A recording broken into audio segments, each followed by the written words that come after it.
Divertissez vos émotions avec le Casino 2000 de Mondorf-les-Bains.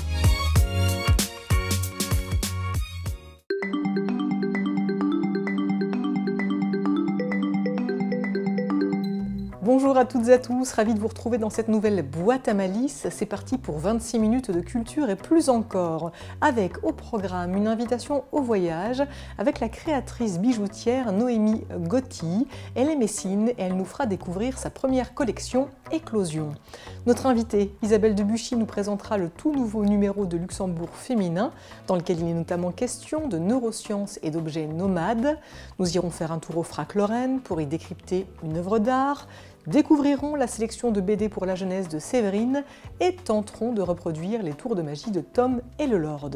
Mais tout de suite, nous allons retrouver l'historien et écrivain Bertrand Munier qui publie cette bande dessinée Nancy, capitale des Ducs de Lorraine, aux éditions du Cygne. Ouvrons la boîte à malice pour en savoir plus.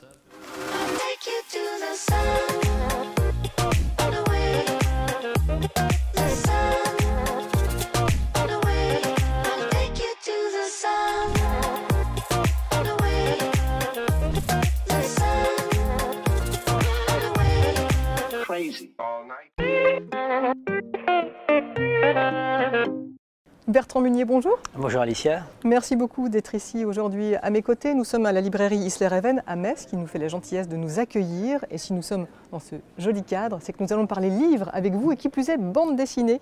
Puisqu'il y a quelque temps vous avez sorti Les Vosges, une terre d'histoire aux éditions du Cygne. Et là vous réitérez dans la même collection avec cette fois Nancy, capitale des Ducs de Lorraine. Votre passion, votre amour pour l'histoire, ce n'est jamais assouvi, Bertrand. Si on peut dire, oui, ça fait des années et des années, puisque cette passion est venue grâce à 2 interventions chirurgicales. À mon époque, on avait mal au ventre, c'était un appendicite, donc on nous envoyait en clinique. Et puis lorsqu'on a un problème de gorge, c'était les végétations, les amygdales. Oui. J'étais passionné de Tintin, donc grâce à mes 2 interventions, j'ai eu la moitié des Tintins à l'âge de 5-6 ans. C'était un mal pour un bien. Voilà, donc je voulais être journaliste, j'étais passionné de bande dessinée. Tout ça a fait qu'au fil du temps, voilà. Et voilà, Nancy, c'est parti. Très belle bande dessinée. Alors Nancy, que vous nous faites découvrir et que vous nous contez à travers les yeux de votre personnage, votre héros, le petit Jolo. Pour autant, il a fallu quand même synthétiser l'histoire de Nancy parce que c'est extrêmement dense, extrêmement riche. Comment on s'y prend ? C'est une gymnastique d'esprit, d'écriture qui est complètement différente.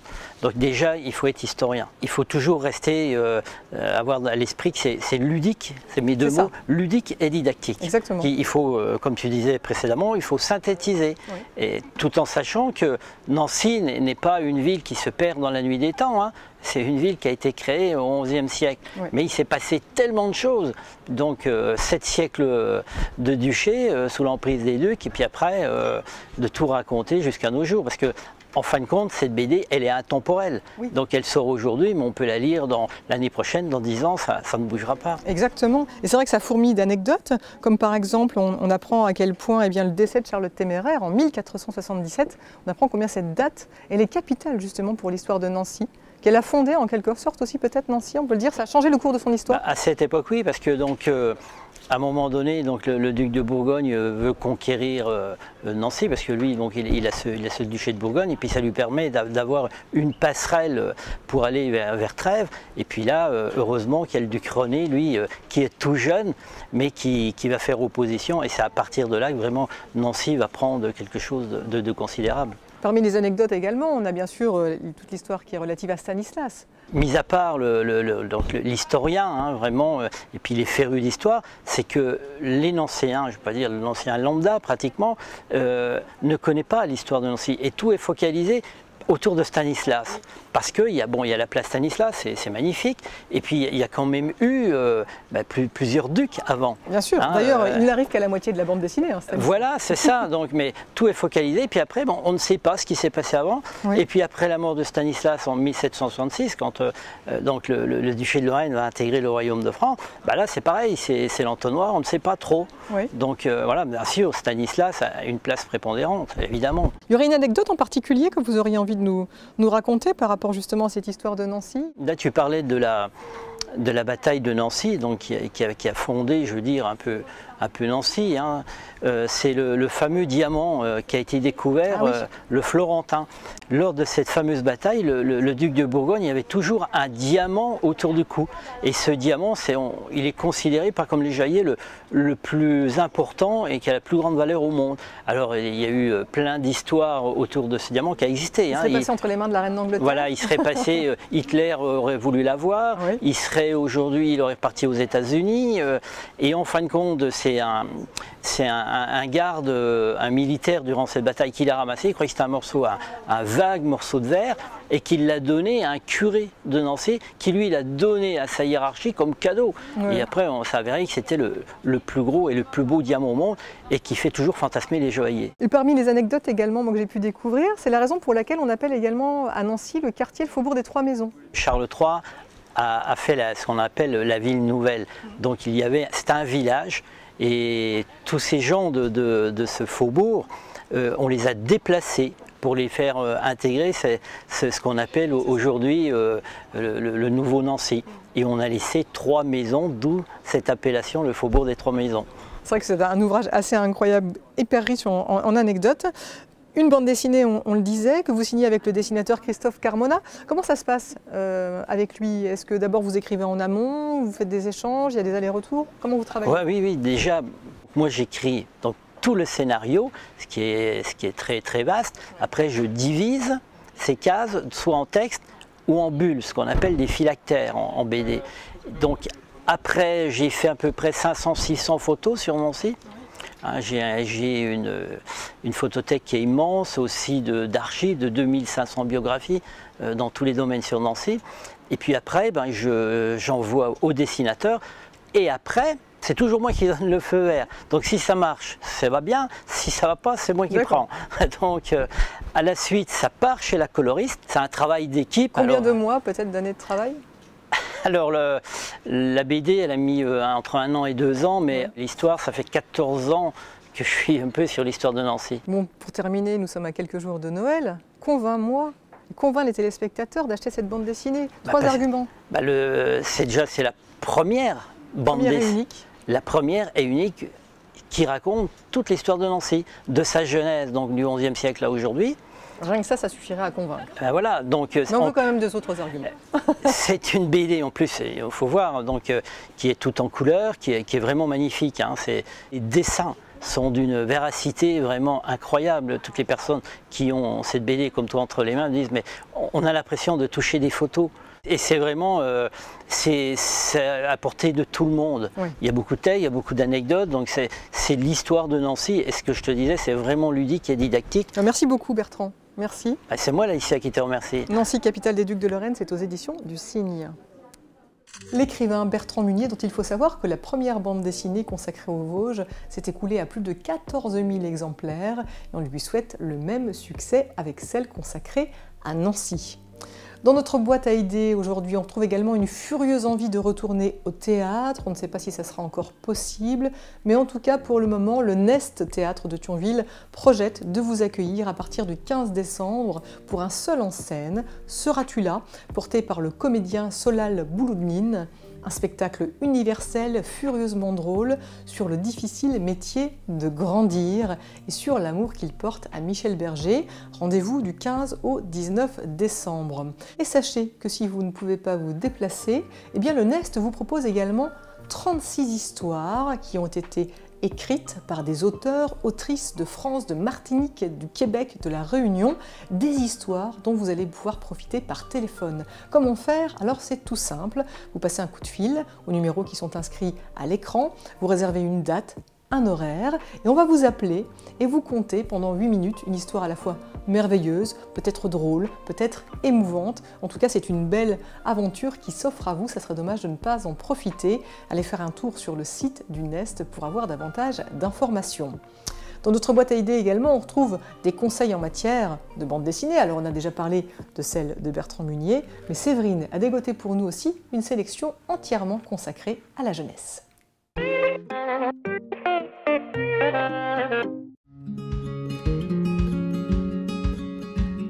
paraît que c'est Noël bientôt, je vous ai fait une sélection aux petits oignons avec 4 albums jeunesse que j'ai adorés. Le premier s'appelle Les Gardiennes du Grenier, il est signé Oriane Lassus chez Biscotto et il raconte l'histoire d'une bande de chauves-souris qui vont se battre pour éviter la destruction d'une maison qui doit laisser la place à une route qui va laisser passer des gros camions.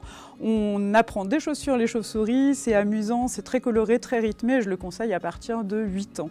Je vous parle aussi de Lucien, les mystérieux phénomènes, un duo d'auteurs que j'adore, qui a fait un album chez Casterman. C'est un album qui parle de solidarité, d'esprit d'ouverture, d'esprit de fête. C'est très original, singulier dans l'univers de la bande dessinée jeunesse, avec un dessin très élégant. Voilà, une série que j'aime beaucoup. C'est le 2e volume déjà qui est paru. Je vous parle de mon chouchou jeunesse de l'année qui s'appelle Le Serment des Lampions, qui est signé Ryan Andrews, un mélange de bande dessinée américaine et japonaise, puisque lui, on le sent très clairement inspiré par Miyazaki. C'est l'aventure de 2 garçons qui vont vivre une incroyable histoire teintée de fantastique, où on va aussi apprendre des choses, entre autres à se diriger grâce aux étoiles ou à faire une boussole quand on a seulement une aiguille et une feuille. C'est paru chez Delcourt et c'est un très joli album. Et puis le dernier, c'est Asadora, un manga, là plutôt à partir d'une 12aine d'années. Ça se passe au Japon dans les années 50, l'histoire d'une jeune demoiselle qui voit son village anéanti par un tsunami. Elle est persuadée que c'est un gros Godzilla qui a détruit ce village. Elle va essayer de d'élucider ce mystère en grandissant, devenir une aviatrice. Et voilà, c'est un mélange des genres par Naoki Urasawa, qui est un des grands mangaka de la période. Ça, je le conseille à partir de 12 ans. Il y en a pour tous les âges. Et vous pouvez vraiment lui faire confiance. Rendez-vous chez Esther BD, chez tous les bons libraires indépendants pour faire vos emplettes. J'en parlais il y a quelques temps, vous êtes de plus en plus nombreux à vous reconvertir et c'est le cas de la jeune créatrice Noémie Gotti qui est passée du métier d'attachée de presse à celui de bijoutière créatrice. Je l'ai retrouvée dans son atelier à Blida, à Metz.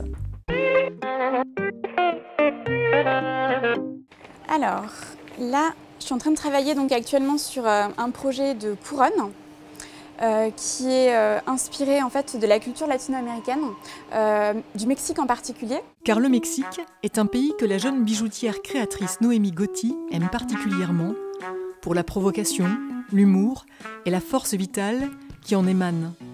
Autant d'atouts qui inspirent aujourd'hui ses créations, des bijoux, broches, boucles d'oreilles et bagues, pour le moins uniques. Je cherche à réaliser des pièces qu'on ne va pas voir partout, mais qu'en même temps, tout un chacun puisse s'approprier à sa propre façon, avec des objets qui soient personnalisables, en argent essentiellement, mais qui intègrent d'autres matériaux, des gemmes, du bois, des matières organiques. Ou encore la nacre, le crin de cheval et les perles, qui confèrent à chaque pièce son originalité. Un panel varié de matériaux et de matières qui offre un terrain de jeu exaltant à Noémie, qui cultive souci du détail et délicatesse, patience aussi, qui l'ont conduite à livrer sa première collection, Éclosion. On va avoir des cœurs en particulier et d'autres formes qui se fendent et qui éclosent en libérant, en fait, en donnant l'impression donc de donner naissance à une perle de culture, donc une perle précieuse, qui va symboliser aussi la naissance d'un enfant, la naissance d'un projet. Voilà, la naissance peut-être d'un individu aussi. Voilà, c'est un petit peu. J'avais envie de faire ça de façon vraiment symbolique par rapport aussi à la naissance de mon propre projet. Car pour mener ce projet à bien, il a d'abord fallu se reconvertir. Quitter un emploi au Centre Pompidou-Metz, où côtoyer les artistes a donné à Noémie l'envie de se lancer à son tour. Elle passe alors un CAP bijouterie-joaillerie à Paris, suit une année en alternance avec l'artisan nancéien Hervé Durand et se lance. Et à Blida, à Metz, où se trouve aujourd'hui son atelier, elle n'oublie pas sa grand-mère maternelle qui portait autour de son cou une médaille d'amour. Ça m'a fait prendre conscience en fait que le bijou c'est un objet qu'on investit en fait d'une émotion très forte et qui est porteur vraiment de sentiments, de messages. Et c'est quelque chose qui m'a porté en fait par rapport à ce projet-là, en fait, de travailler pour les gens et pour leur proposer des pièces qui leur ressemblent et qu'ils investissent de leurs propres émotions, quoi. Des pièces auxquelles elle apporte un soin particulier en travaillant également leur dimension ergonomique. créer une pièce pour chaque corps et faire parler l'univers en se jouant de la faune, de la flore et des astres. Sûre que Noémie va prendre son envol, à l'image du nom de sa prochaine collection. Et voilà encore une belle invitation à vous tourner vers des artisans locaux pour des créations uniques, fait main. Allez faire un tour sur le site de Noémie Gotti pour passer commande. Et vous l'avez vu dans le reportage, Noémie a travaillé un temps au Centre Pompidou-Metz. On espère que ce musée et les autres rouvriront bientôt leurs portes. On croise les patounes. Mais en attendant, nous on a décidé de faire entrer les œuvres d'art dans votre salon. Voici tout de suite 2 minutes et une œuvre.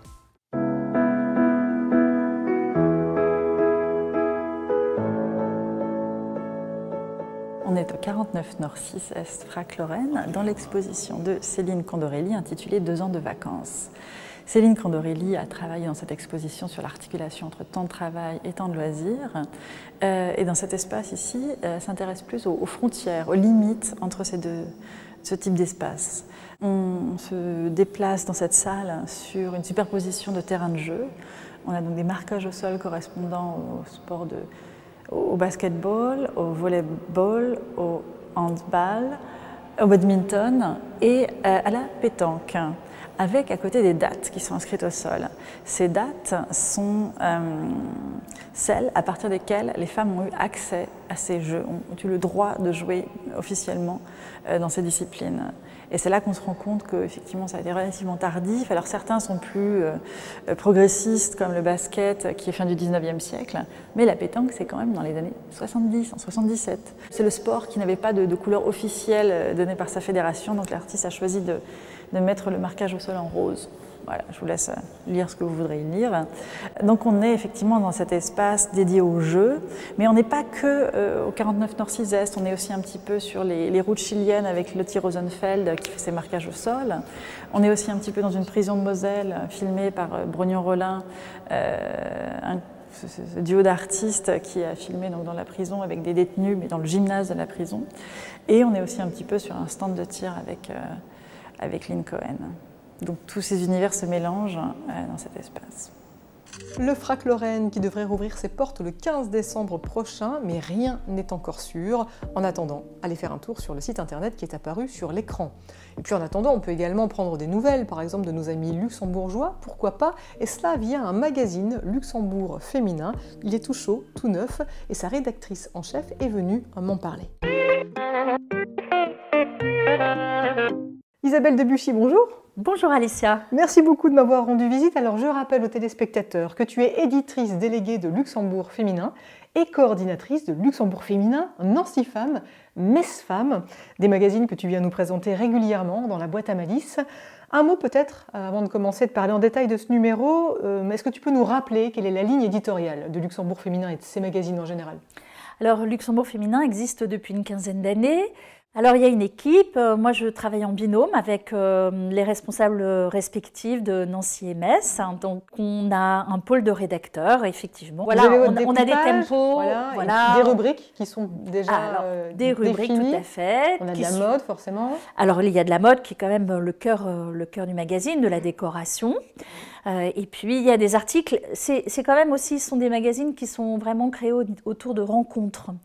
De femmes qui nous ont séduites, mais d'hommes aussi, et autour de leurs objets, de leur passion, de leur reconversion professionnelle. Et ce n'est pas simplement l'effet de cette crise sanitaire, c'est déjà un mouvement qui s'est amorcé depuis quelque temps. Dans ce tout nouveau numéro tout chaud dont j'ai la primeur, on peut découvrir entre autres le portrait de Chiara Parisi, qui est donc la directrice du Centre Pompidou-Metz. Une autre femme peut-être nous intéresse, on connaît moins, elle s'appelle Tessie Anthony de Nassau, que vous avez souhaité mettre en lumière. Qui est-elle ? Tout à fait. Cette rencontre s'est articulée autour d'une nouvelle marque qu'elle a créée avec une amie qui s'appelle Millie Meyer.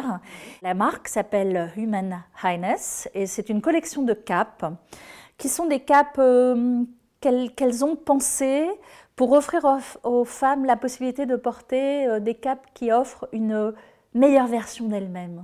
Elles peuvent les porter dans la journée, elles peuvent les porter le soir, elles sont extrêmement bien étudiées et ce sont des capes éthiques et donc c'est une femme qui a énormément d'énergie, d'une grande jeunesse et d'une très très grande gentillesse aussi. Oui. Une femme de caractère, une femme positive, et positive comme ce magazine, car vous avez vraiment voulu lui insuffler de la poésie, surtout dans cette période de grisaille. Il a fallu ramener de la beauté, en fait. Tout à fait. La beauté, nous en parlons aussi dans la relation avec la neuroesthétique. Oui. Nous avons, depuis de nombreux numéros, un docteur qui s'appelle le docteur Ariel Cliffer, qui s'intéresse plus particulièrement au progrès des neurosciences. Or, il s'avère que les neurosciences nous ont permis de découvrir qu'on avait tous un sens du beau. Encore faut-il définir ce qu'est le beau. Oui. Et en tous les cas, c'est réellement un pont entre les êtres. C'est un article qui est passionnant parce que il met bien en évidence que la médecine est aussi un art. Et là, le docteur Ariel Cliffer nous parle de Jean-Pierre Changeux et de toutes ces découvertes qui ont été faites ces dernières années concernant tout ce qu'on découvre avec le cerveau et la relation à l'art et au spectateur. Et ça nous fait tellement du bien en ce moment de se dire que voilà, on a envie de beau, on a envie de belles choses. Oui, c'est vrai. Et tu parles d'esthétique et d'art, et il y a l'art de décorer son intérieur. Et là aussi, il y a des articles qui sont consacrés justement aux objets. Alicia, il y a 15 jours, nous avons eu la grande chance d'avoir la maison Louis Vuitton qui a réinvesti l'immeuble Bonne. Et qui en a fait un espace à Luxembourg, un espace d'exposition absolument incroyable, avec notamment des objets nomades qui permettent de réinventer ce qu'est le nomadisme. C'est une véritable tendance maintenant en décoration parce qu'on a moins de place. On a envie d'avoir des objets peut-être un peu plus ludiques, des objets qu'on peut transformer, des objets... Et là, en fait, ce sont des objets d'artisanat d'art qui sont fabriqués dans les ateliers, donc à Paris, chez Louis Vuitton. À quelques jours de Noël, peut-être qu'il y aurait justement, je sais pas, un habit, un vêtement, un flacon de parfum, un livre que tu as envie de nous conseiller pour Noël en particulier. Il y a un article assez court dans le magazine, mais qui parle de cette grande tendance de recuisiner, d'avoir envie de recuisiner en famille. Peut-être que c'est ça l'histoire de Noël. On ne sait pas du tout comment on va passer les fêtes, si on va les passer en grande famille ou en famille plus restreinte. Alors peut-être que c'est l'occasion de refaire des petites choses et de réinventer et de retrouver le rire autour de ces pratiques culinaires. On va rester sur cette belle note. Luxembourg féminin, Nancy Femme, Metz Femme, merci beaucoup d'être venue me rendre visite et joyeuses fêtes. Merci, joyeuses fêtes Alicia. Merci. Et je les ai là, entre mes mains, Luxembourg féminin, Nancy Femme, Metz Femme. Vous pouvez également les commander par Internet. L'heure est venue maintenant de retrouver notre duo de choc, à savoir Tom et le Lord. Une chose est sûre, la magie, c'est vraiment dans leurs cordes. Bonjour à tous. Aujourd'hui, nous allons vous présenter un très grand classique de la magie. Vous l'avez tous vu au moins une fois dans votre vie, le fameux tour de la corde coupée et raccommodée. Voici la démonstration. Tom va couper la corde. Maintenant, nous avons deux cordes. Un peu de souffle magique, attention.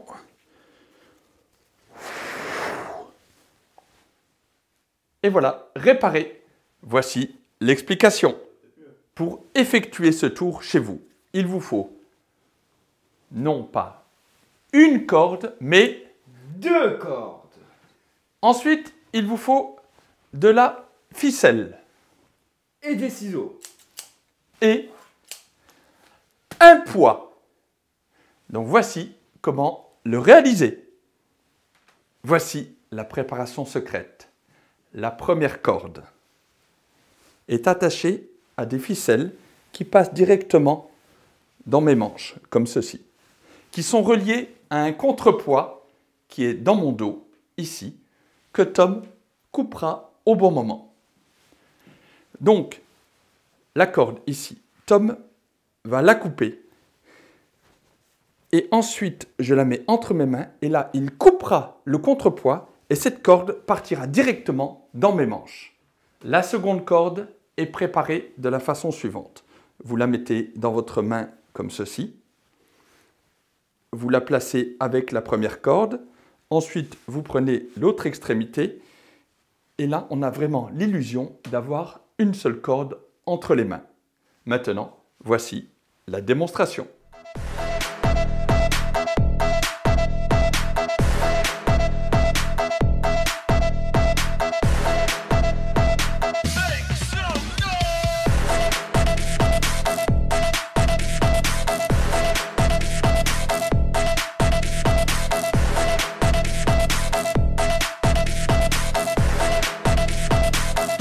Et voilà, maintenant, vous pourrez le refaire à la maison. Eh ben, je vous souhaite bien du courage pour réussir à reproduire ce tour chez vous. Je crois qu'on n'aura jamais le fin mot de l'histoire avec eux. On peut, ce qui est sûr, les suivre sur Instagram et les retrouver dans la boîte à malice tous les 15 jours. Une boîte à malice d'ailleurs que l'on va maintenant refermer. On va se quitter en musique, comme toujours, avec une artiste qu'on aime énormément, Laura Cahen. Elle est en train de préparer un nouvel album qu'elle enregistre avec Dan Levy du groupe The Do. Un premier titre, ça y est, vient de se dévoiler avec un clip à l'appui. Un titre comme un cri de liberté et de poésie. Regardez, allez, bye bye. Viens m'échapper.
Divertissez vos émotions avec le Casino 2000 de Mondorf-les-Bains.